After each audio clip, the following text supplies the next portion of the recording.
Galburuto raw. Ito pong si dating Senador Antonio Sani Trillanes. Ito'y kaugnay ng sinasabing alyansa di umano ng mga pinklawan o kakamping sa mga Duterte. At yun nga ho, ay lumikha ng malaking bitak. Ito pong si dating Senador Antonio Trillanes sa mga kaalyado matapos niyang batikusin ito pong si Naga City Mayor at dating Vice Presidente Leni Robredo. Kaugnay ng pahayag nito hinggil sa pakipag-alyansa para matiyak ang panalo sa halalan. At sa isang online interview, sinabi ni Trillanes na ang pahayag ni Robredo ay tumutukoy umano sa posibilidad na pakipag-alyansa sa pamilya Duterte at kanilang mga kaalyado sa Senado. So, yun po mga kababayan ang binabanggit.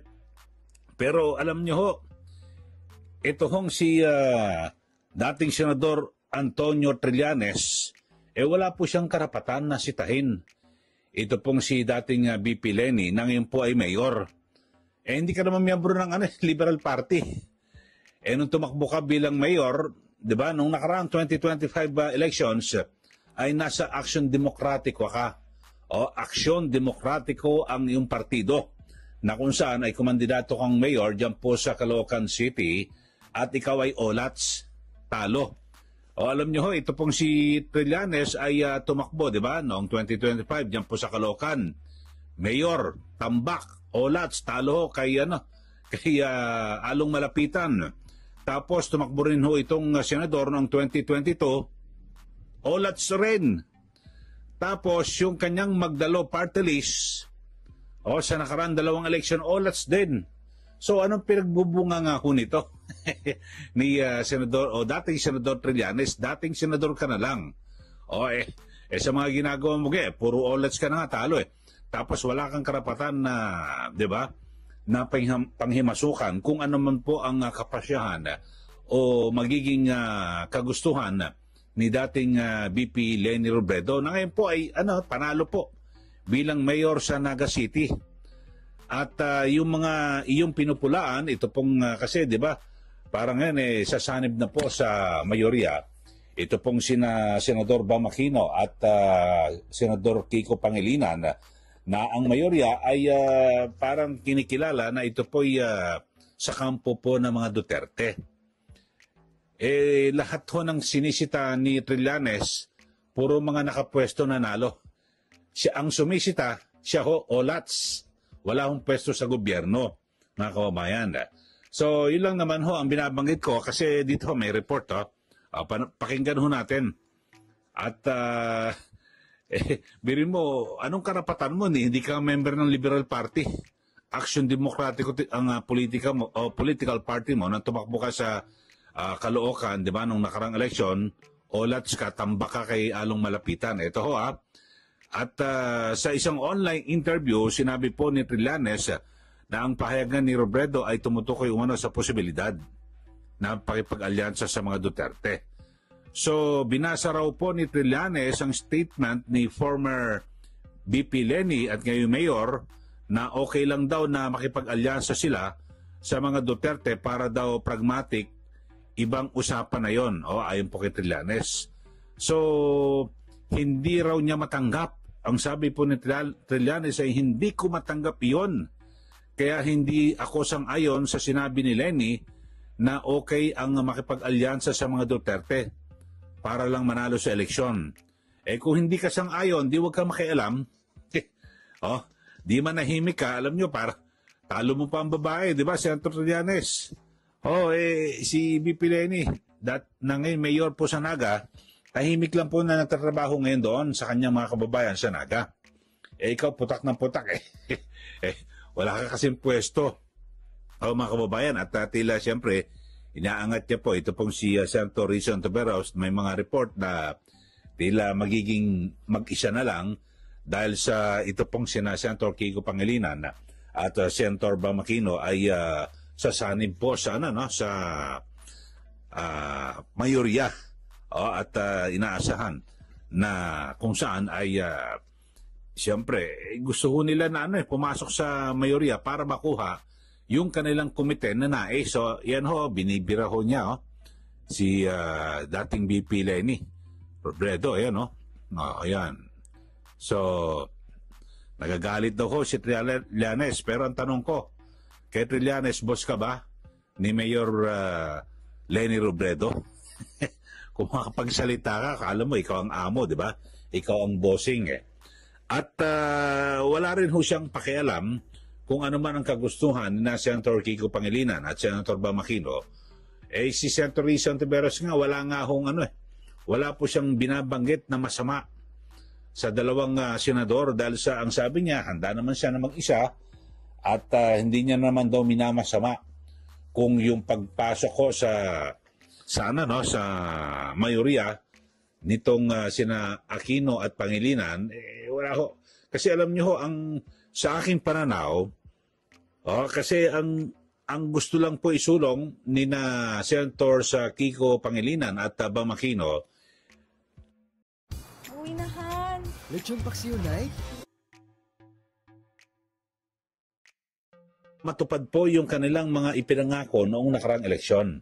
Di ba? Alam ba ito po si Senator Kiko Pangilinan o tungkol po sa agrikultura. So, paano niya ho maisusulong iyon? So, siyempre, nais niya po na maging chairman ng Senate Committee on Agriculture para talagang yung mga nais dyan na reforma sa agrikultura, di ba, maisulong niya ho dyan po sa Senado. At ito naman pong si Senator Bam Aquino na talagang isa po sa mga advokasya niya na ibinabandera yung usapin po sa edukasyon. So, nais niya pong masungkit yung pagiging chairman ng Senate Committee on Basic Education na kung saan ay may mga report na makukuha nila yung nasabing mga komite. So ano masama ron kung nais pong to pa rin ni Senator Kiko Pangilinan at Senator Bam Aquino yung kanilang ipinangako noong kampanya. Alam niyo ho, kung talagang magagawa po ni Senator Pangilinan na magkaroon po ng reforma at makatulong po siya na may isayos yung sektor ng agrikultura dito po sa ating bansa bilang isang senador, napakaganda ho ito, marami hong makikinabang, di po ba?